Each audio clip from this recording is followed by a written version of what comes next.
E aí pessoal, beleza? Bem-vindos a mais um resumão da lição. Aqui você encontra toda semana um resumo da lição dos adolescentes. Durante os últimos 3 meses, nós aprendemos aqui sobre os ungidos que foram levados de volta para o futuro.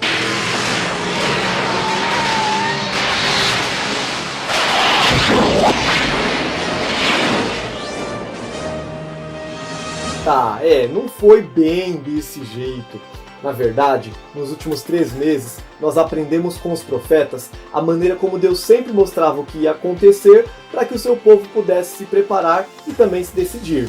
Na lição dessa semana, nós vamos estudar juntos o último capítulo do livro de Daniel, que é também o último capítulo da história da humanidade. No capítulo 10 de Daniel, nós estudamos sobre aquela visão que deixou Daniel doente de tão confuso. Olha, eu não sei o que aconteceu, se aconteceu, não tô sabendo, mas eu acho que não é isso que aconteceu, porque eu não sei o que aconteceu. Daí então, no capítulo 11, o anjo começa a explicar para ele tudo aquilo que ele tinha visto e não tinha entendido. O capítulo 11 de Daniel é também a profecia mais longa e com mais detalhes de toda a Bíblia. O anjo fala de guerra, perseguição, conflito, jogo de poder e falta de fé. São tantos detalhes, tanta informação, que até a gente pode ficar meio confuso estudando. Mas a verdade é que as profecias têm um papel muito importante em nossa vida.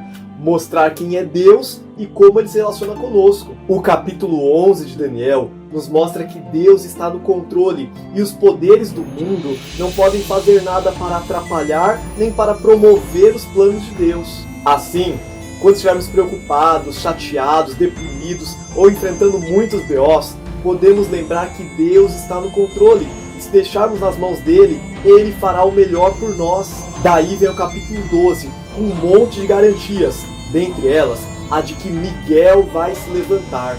Miguel é o nome que a profecia usa comumente para Jesus, especialmente quando ele está ali num momento de guerra, num momento de conflito. O livro de Daniel termina justamente mostrando como Miguel vai botar ordem em tudo. Mas nós não precisamos ir até o fim para saber que Miguel dá conta, porque nós já encontramos ele, por exemplo, lá na fornalha, com Ananias, Misael e Azarias quando foram parar lá, e ele, como o 4º homem, os protegeu. Miguel é também o Messias que resolve o problema.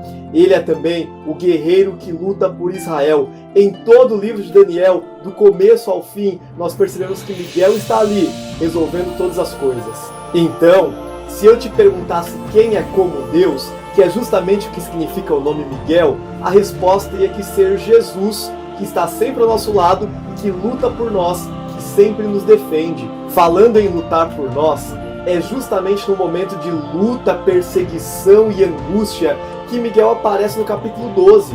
Nós temos ali a descrição de um momento de angústia muito grande, como nunca existiu na Terra antes, mas é justamente nesse momento que Miguel se levanta. Sabe o que isso quer dizer? Que mesmo que as coisas estejam ruins hoje, ou se piorarem no futuro, Miguel sempre vai estar contigo, do teu lado aí, posicionado para te defender. Quando a gente olha para a história, dá para ver que nem sempre as coisas foram fáceis para o povo de Deus.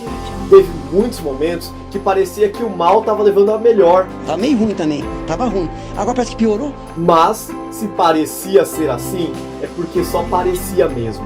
Não importa quanto poder alguém tenha, nunca vai ser maior do que Deus. Deus sempre esteve, está e estará no controle de tudo. Dá uma olhada, por exemplo, no que diz o texto-chave da lição dessa semana.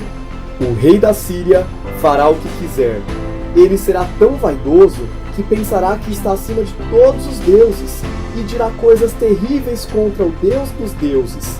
Ele fará tudo isso até que Deus o castigue, pois Deus o castigará de acordo com o que já decidiu. Pegou a ideia? Pode ser quem for, fazer o que fizer, mandar o quanto quiser, nunca vai ser maior do que Deus. No fim, Deus vai fazer justiça, porque chega uma hora que Miguel se levanta para fazer justiça pelos seus. Não importa o que aconteça, Deus está no controle e Ele cumprirá suas promessas de salvação. Tá, mas numa lição como essa, não era pra gente estar falando de profecia, números, datas e símbolos esquisitos? Não sei. Eu tô lhe fazendo uma pergunta. Estou lhe respondendo, não sei. Olha, até podemos falar, e faz muito bem aprender todos os detalhes e datas da profecia. Mas o que tem de mais impressionante em toda a profecia, quando estudamos de verdade, é perceber que Deus está no controle e Ele está conduzindo a história. Até porque nem Daniel entendeu tudo na profecia e você aí tá achando que vai entender? Você é o bichão mesmo, hein, doido? Mas o mais importante Daniel entendeu. Deus está no controle e Ele sempre está agindo em nosso favor. Tem muita gente por aí que morre de medo da profecia.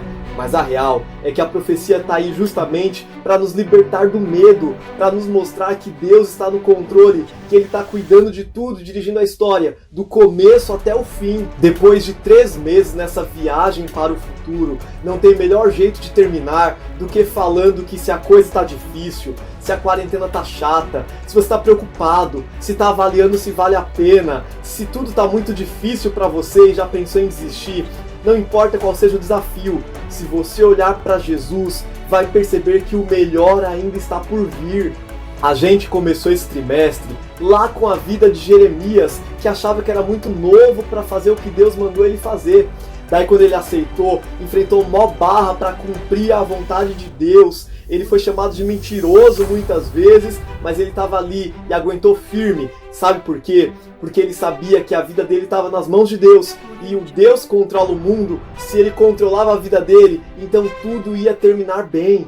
Daí depois, vimos Daniel e seus amigos, adolescentes ainda, sendo levados para o cativeiro, escolhendo a melhor parte, correndo risco de vida, mas firmes. Por quê? Porque acreditavam que Deus está no controle e que Deus sempre cuida de tudo.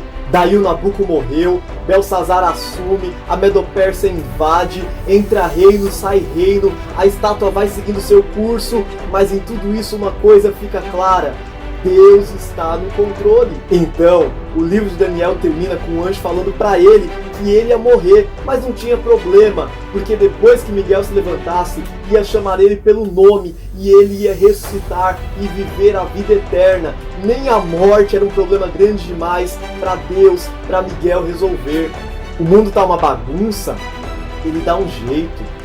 Você tá em perigo? Ele entra na fornalha contigo. Você tá com medo? Ele garante segurar tua mão. Não tá entendendo muita coisa? Ele te explica tudo que você está pronto para entender. A história parece ter chegado ao fim. Não acaba enquanto ele não disser. Até a morte ele resolve. Hoje, o Deus que controla a história, que assumiu o controle da história da sua vida, e se você deixar, vai viver a melhor vida possível. Deixa com ele vai cuidar de tudo, ele vai resolver, ele vai fazer o melhor por você. E aí, encontrou mais pontos importantes na lição dessa semana que eu não mencionei aqui no resumão? Estudou, mas não entendeu alguma coisa? Deixa aqui nos comentários. E aproveita e manda esse vídeo também para aquele seu amigo ou amiga que precisa ouvir isso. Deus te abençoe, um grande abraço e fui!